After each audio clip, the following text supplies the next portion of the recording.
नमस्कार मित्रांनो, competitive exam tricks with Nagesh sir चॅनलवरती मी तुमचा भाऊ तुमचं अगदी मनापासून स्वागत करतो. पाठीमागच्या व्हिडिओला तुम्ही दिलेल्या सपोर्टबद्दल, दिलेल्या प्रेमाबद्दल तुम्हाला सर्वांचा अगदी मनापासून मी आभारी आहे. ओके, तर उद्या परवा आपला पेपर आहे. परवा आपला आय थिंक परवा आपला पेपर आहे. जास्त मी काय बोर आज तुम्हाला करणार नाही. जी काय गोष्टी महत्त्वाच्या आहेत त्या 3 गोष्टीवरती तुम्हाला बोलायचं आहे. त्या 3 गोष्टीवरती मी आज तुमच्यासोबत बोलणार आहे. Okay okay. तर मित्रांनो, पहिली गोष्ट आहे ती आहे खुशखबर, दुसरी गोष्ट आहे ती आहे रिव्हिजन पार्ट आणि तिसरी गोष्ट आहे ती आहे म्हणजे परीक्षेला जाता जाता. तर चला मग व्हिडिओला आपण सुरुवात करूया. टान टान.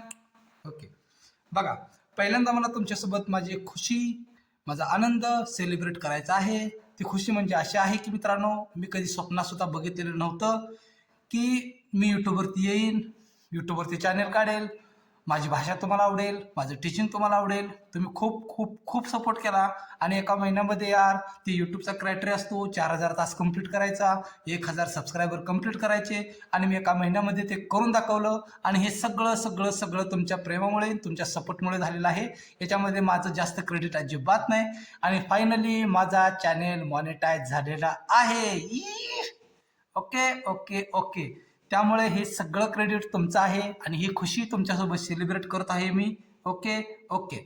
आणि दुसरी गोष्ट म्हणजे ह्या सगळ्यांचं क्रेडिट तुमचंच आहे मित्रांनो. मी फक्त निमित्त आहे आणि ह्यासाठी माझ्या ज्या काही भावना आहेत त्या 4 गाण्याच्या ओळीतून मी तुमच्यासोबत शेअर करतो. गाणं आवडेल, नक्की आवडेल अशी मी तुम्हाला आशा करतो. ओके, तर चला थोड्याशा 4 ओळी माझ्या गाण्याच्या तुम्ही ऐकून घ्या, मग आपण आपल्या मुद्द्याला सुरुवात करूया.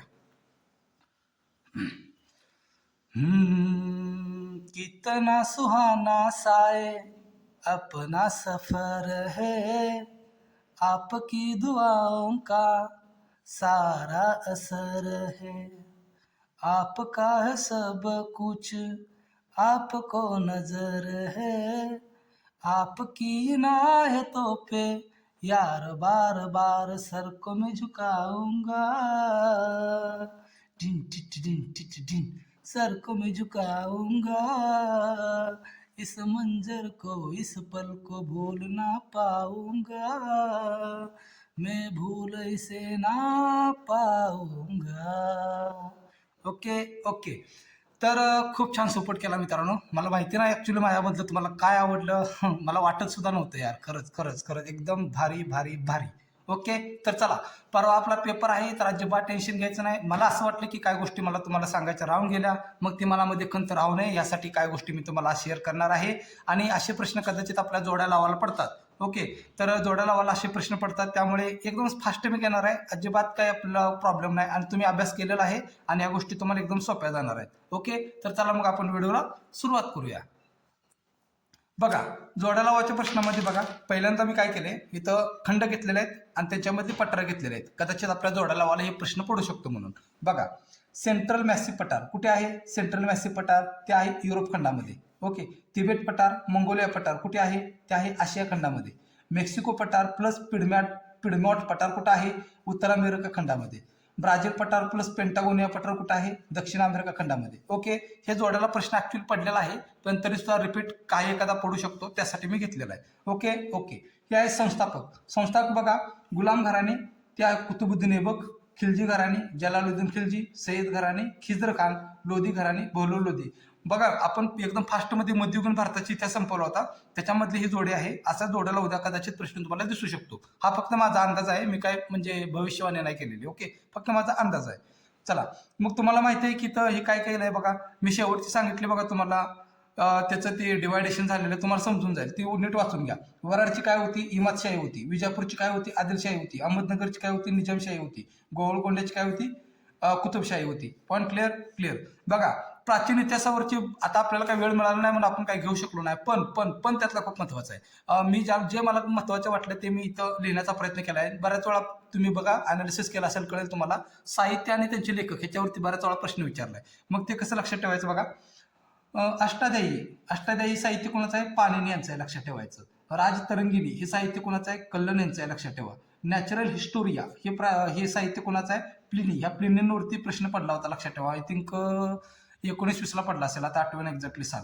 जिओग्राफी हे साहित्य कोणाचं आहे? टॉलेमी यांचं, लक्षात ठेवा. कोणाचं आहे? टॉलेमी. Okay okay. आता ट्रिक्स काय करत बसत नाही मित्रांनो, तुम्ही वाचलेला आहे आणि त्यामुळे एकदम सोपं आहे. हे तर मध्ये काही एवढं अवघड नाही. ओके. प्राचीन इतिहासामध्ये शोधकर्ता यांची जोडी कदाचित पडू शकते. म्हणजे कसं बघा, हडप्पा संस्कृतीचा शोध दयाराम साहनी, मोहनजोदडो रखलदास बॅनर्जी, लोथल रंगनाथराव, चन्नू म्हणाय पण येणार यार, चन्नू दडो, एन गोपाळ मुजुमदार. आता याच्यामध्ये बघा दोनच गोष्टी लक्षात ठेवा, जर जोडायला पडलं तर तुमच्या येऊन जातील.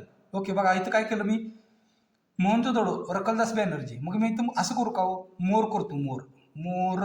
ओके. बघा मोहनजोदडो रखलदास बॅनर्जी, आणि लोथल आहे ना, लोथल असं म्हणायचं. ओ आता मी नागेश आहे तर मला कसं म्हणणार, नागेशराव. तर तुम्ही असं करायचं, लोथलचं लोथलराव, लोथलचं लोथलराव. Okay okay. चला, पॉईंट क्लिअर क्लिअर. हा. आता इथं बघा साहित्य व लेखक, साहित्य व लेखक त्या काळचे बरं का. बघा कालिदासांचं साहित्य कुठलं आहे, रघुवंश, मेघदूतम, विक्रमोर्वशीय शौर्यम, मालविकाग्नि मित्रम. ओके. तुम्ही म्हणणार लक्षात आहे ना, एक लक्षात ठेवा, शेवटी मित्रम शौर्यम मित्रम असं जिथं जिथं दिसेल ते आहे कालिदासांचं साहित्य. Point clear clear. विशाखादित्य, विशाखादित्यांचं साहित्य कुठलं, मुद्रा राक्षस. ह्याच्यावरती बऱ्याच वेळा विचारलं बरं का, मुद्रा राक्षस. ओके.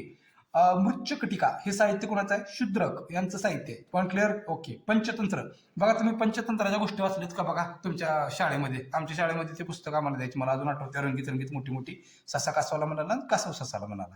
ओके. त्याच्यामध्ये सगळेच प्राणी बोलत होते. ओके. चला, पंचतंत्र. या पंचतंत्र पुन्हा साहित्य आहे विष्णू शर्मा, लक्षात ठेवायचं. कुणाचं, विष्णू शर्मा. अजिबात कन्फ्युज व्हायसारखं याच्यामध्ये काही सुद्धा नाही. Okay okay.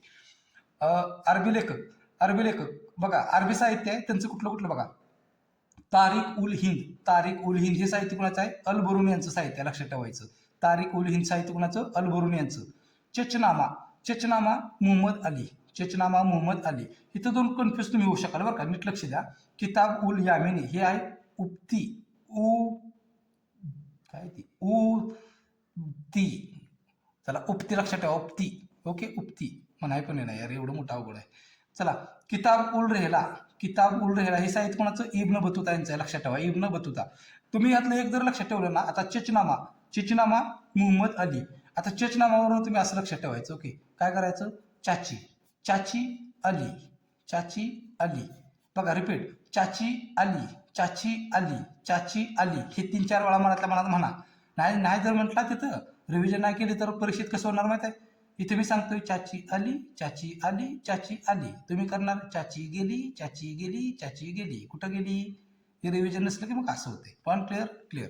चला, मुघलकालीन साहित्य, मुघलकालीन साहित्य बघा, हे तर माहिती आहे. अकबरनामा आपण बघितलेला आहे, अबुल फैजल. ओके. हुमायूनामा त्यांची बहीण गुलबदन बेगम. आलमगीरनामा मिर्झा मोहम्मद काझिम. ओके. जुजुक-ए बाबरी हे आहे बाबर यांचं साहित्य. Point clear clear. ओके. बघा त्या काळात म्हणजे प्राचीन काळामध्ये ऋग्वेदात काही ज्या नद्या होत्या त्यांची त्यावेळची नावं आत्ताची नावं ते बदलल्यात, ही जोडायला पडू शकतं असं मला वाटतंय. ओके. बघूया. वितस्ता ह्या नदीला आता काय म्हणतात, झेलम म्हणतात.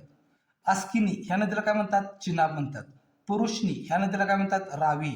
विपाशा ह्या नदीला काय म्हणतात, व्यास. ही विपाशा ही विपाशा, तिथं विपाशा वाटू शकतं, विपाशा लक्षात ठेवा.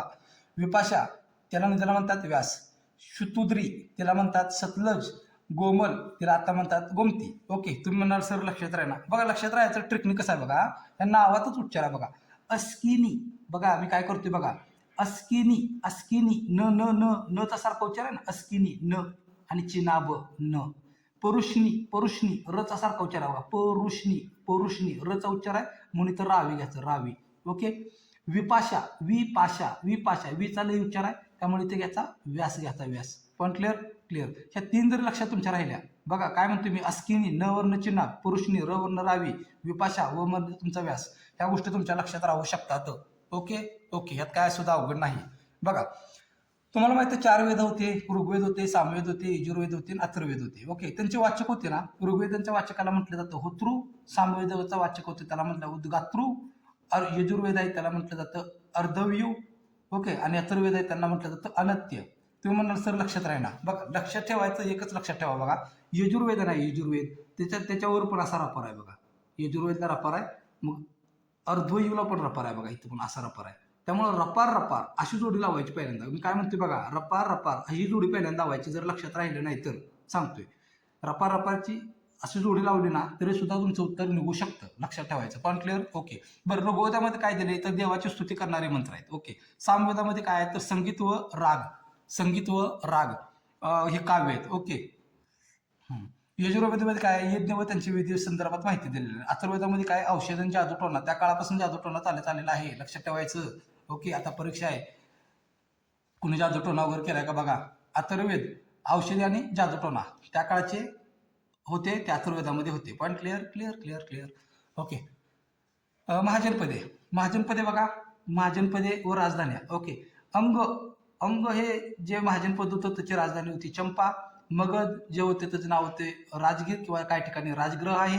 वस्य म्हणजे कोशंबी, कोसल, श्रावस्ती, मत्स्य, विराटनगर, गांधार, तक्षशिला, कुरु, इंद्रप्रस्थ, अवंती, उज्जैन. अवंती, उज्जैन ह्याच्यावरती जोडायला आपल्याला प्रश्न येतो, जोडायचा होतो बरं का प्रश्न ह्याच्यावर आला तर. मग तुम्ही म्हणाल सर लक्षात राहणार, हो लक्षात राहणार. बघा 2-3च लक्षात ठेवा. बघा मी काय काय करतो बघा आता. मत्स्य, मत्स्य म्हणजे काय होतं मासा, मासा, मत्स्य म्हणजे काय होतं मासा. Point clear? ओके. मासा कसा आहे विराट, विराट म्हणजे काय मोठा, मोठा मासा. बस मोठा मासा एवढं लक्षात जर ठेवलं तरी तुम्हाला एक जोडी तुमची लागू शकते. Okay okay. आता बघा वस्य, आपण बघा एक शब्द ऐकलाय का, रामायण वगैरे महाभारत जर तुम्ही बघितलं असेल तर तिथं म्हणजे हा शब्द आपल्याला ऐकायला मिळतो वस्य. ओके. बरं राहते तुम्ही की काय जास्त अवघड करत बसत नाही, हे तुमचं माहितीच असेल.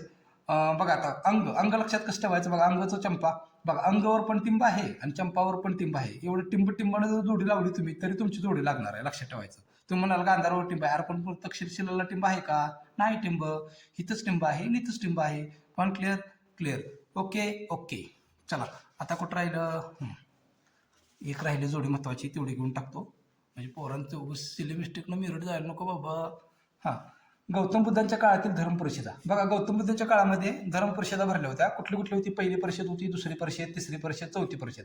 एक तरी परिषद पडली तर कोणाच्या काळात पडली, त्यावेळेचा शासक कोण होता असं देऊ शकतात, किंवा ती कुठं पडली असं देऊ शकतात. Okay okay. बघा पहिली परिषद आहे राजग्रह, दुसरी परिषद पडली वैशाली. वैशाली ठिकाणाचं नाव आहे, मुलीचं नाव नव्हे, नाही उगाच कन्फ्युज होशीला. ओके.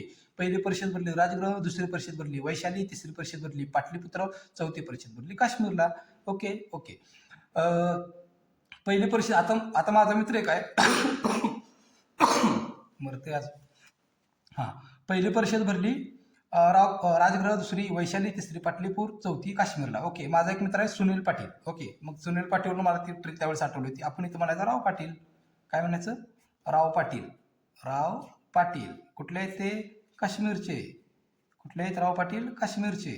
ओके.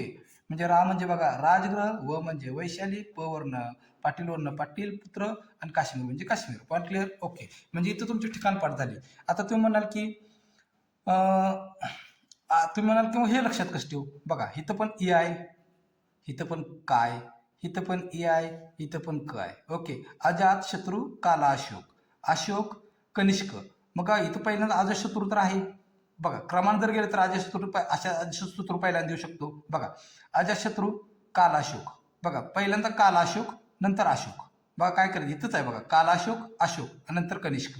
ओके. म्हणजे तुमच्या एवढं लक्षात आलं पाहिजे बाबा असं काहीतरी आहे, एके असं काहीतरी आहे. ए वर्ण अजातशत्रू, क वर्ण पहिल्यांदा काल अशोक घ्यायचा, नंतर पुन्हा अशोक घ्यायचा, नंतर शेवटी राहिलं कनिष्क असं घ्यायचं. पण clear clear. Okay okay okay.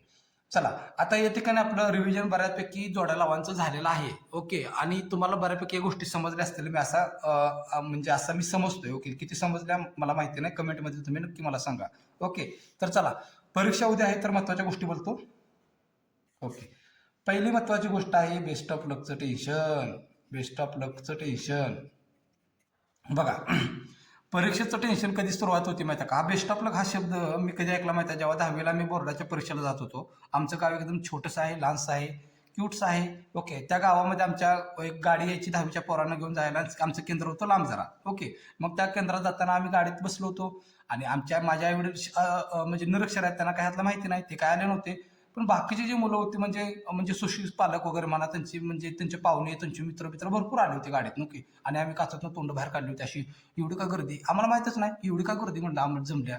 तर प्रत्येकजण त्यावेळेस पहिल्यांदा मी हा शब्द ऐकला, प्रत्येकजण असं best of luck, best of luck, best of luck, best of luck. पण तिथं पण कसं, ज्यानं आता शब्द ऐकलाय, जो आपला भाव साधा गरीब आहे, तो कसा म्हणतो best of luck, best of luck. Okay. आणि जे जरा जरा ॲडव्हान्स लेवलला गेले, जरा इंग्लिश त्यांचं चांगलं आहे, ते कसं करतात बेस्ट लक, बेस्ट लक, बेस्ट लक, बेस्ट लक. त्यांचा टोन असा असतो. ओके, तर असो, आपल्याला काय देणं घेणं नाही, मुद्द्यावर येऊया. तर हा बेस्ट ऑफ लक शब्द मी तिथं ऐकला. मग ती गाडी चालू झाली तरी बेस्ट लक, डबा ठेवताना बेस्ट लक, हे करताना बेस्ट लक. तोपर्यंत मला परीक्षेचं टेन्शन अजिबात नव्हतं. पण ही सगळे जवळ जाताना असे असे बोट करायला लागले ना, best of luck, best of luck, best of luck. त्यावेळेस असं वाटायला लागलं, यार आपण लयच मोठा काहीतरी बाण मारायला चाललोय. Okay okay. त्यामुळे उगाच ज्या बेस्ट ऑफ लकच्या नादाला लागू नका. मी आता MPSC मध्ये बघितले. ओके, मी तुमच्यासोबत मित्र म्हणून बोलते बरं का. उगाच ती गुरून बिरून काय काय नाही, ते गुरूचं कुत्रा काय नाही झाले, तुमचा मान घेऊन कुठे फिरू. ओके, मित्र म्हणून मी तुमच्यासोबत सगळ्या गोष्टी एकदम फ्रँक बोलते. ओके. हां, आता उद्या परवा पेपर आहे आपला. तर मी बघितले, सकाळी उठल्यानंतर बेस्ट ऑफ लक, गोदडीत आहे तोवरच बेस्ट ऑफ लक, बाहेर निघल्यावर बेस्ट ऑफ लक, नाश्त्याला गेल्यानंतर बेस्ट ऑफ लक, चहा पिताना बेस्ट ऑफ लक, सेंटरवर पोचल्यावर बेस्ट ऑफ लक. मी एवढं पर्यंत नाही, मी काय काय ठिकाणी असं पण बघितलंय, समजा 2 ओळखीचे मित्र एका रूममध्ये त्यांचा नंबर पडला, 2 ओळखीच्या मित्रांचा एका रूममध्ये नंबर पडला, तर आपल्याला पेपर वाटलेला असतो बघा, त्याला लाल इथं स्टिकर चिटकवलेलं असतं, ते काढायचं असतो. तेव्हा पण गडी एकामेकाकडे वाकून बघते हळूच, भावा भावा बेस्ट ऑफ लक. अरे राहू द्या की मरता, बेस्ट ऑफ लक. ते अभ्यास केला तर ते बेस्ट ऑफ लकचा फायदा होते. ओके, ना उगाच नाही त्या गोष्टीत अडकत बसायचं नाही. गपचूप सकाळचं उठायचं आणि लवकर जायचं, कोणाच्या बेस्ट ऑफ लकची अपेक्षा करत बसायचं नाही. पॉईंट कळला? हे पहिली गोष्ट. दुसरी गोष्ट, व्हिज्युअलायझेशन. Okay okay. आता या व्हिज्युलायझेशनवर तर तुम्ही बरेच ठिकाणी बघितलं असाल, तुम्ही व्हिज्युलायझेशन केलं असाल. पण प्रॉब्लेम आपला काय होतो तुम्हाला सांगू? प्रॉब्लेम आपला काय होतो सांगू तुम्हाला. घरात आपण व्हिज्युलायझेशन करतो, मी अधिकारी झालेलो आहे, पाक अधिकाऱ्याच्या खुर्चीवर पण बसतो, पाक एकदम फील चांगलं करतो, एकदम फील काय फीलबद्दल काय बोलूच नका, पूर्ण अधिकाऱ्याची फिलिंग. ओके, खुर्चीवर वगैरे बसून सगळं व्यवस्थित तिथपर्यंत ठीक असते. ओके, घरात अधिकारी होऊन बघितले आणि त्या सेंटरवर गेल्यावर ते पोराला म्हणते, काय होईल का माझं आता, होईल का नाही? अरे घरात तर तो अधिकारी होताच मर्दानी, इथं काय विचारायला लागलाय माझं होईल का नाही? मग ते व्हिज्युलायझेशन कसं काम करायचं सांगा? काय काय करायचं त्या व्हिज्युलायझेशननं? त्यामुळे समजते, निगेटिव्ह विचार अजिबात करायचा नाही. नंबर 3 आहे कॉन्फिडन्स. आता बघा, राहिला उद्याचा दिवस मधला. ओके, त्यामुळे उगाच टार्गेट ठेवून अभ्यास करत बसू नका. आता उद्याच्या दिवसात मला पूर्ण पॉलिटिक्स संपवायचं आहे, उद्याच्या दिवसात मी पूर्ण पर्यावरण संपवते, उद्याच्या दिवसामध्ये मी पूर्ण इकॉनॉमिक्स संपवतो, असलं टार्गेट ठेवू नका. आता उद्याच्या दिवसात फक्त वरवरचं करा. पॉलिटिक्सचं काय करायचं? सनावळं करायचं. इकोचं काय करायचं? फॅक्ट करायचे. करंटचं काय करायचं? मेन वन लायनर करायचे. सगळं थोडं करत जायचं. वरवरचं उगं डिप करत बसू नका. आता डिप करायचं टाइम नाही. समजते का? समजते. आणि आपली एक मानसिकता अशी असते, लक्षात ठेवा, वर्षभर आपल्याला वाटतं माझा अभ्यास झालाय आणि परीक्षेला 4 दिवस राहिले का असं वाटतं माझा लय राहिले.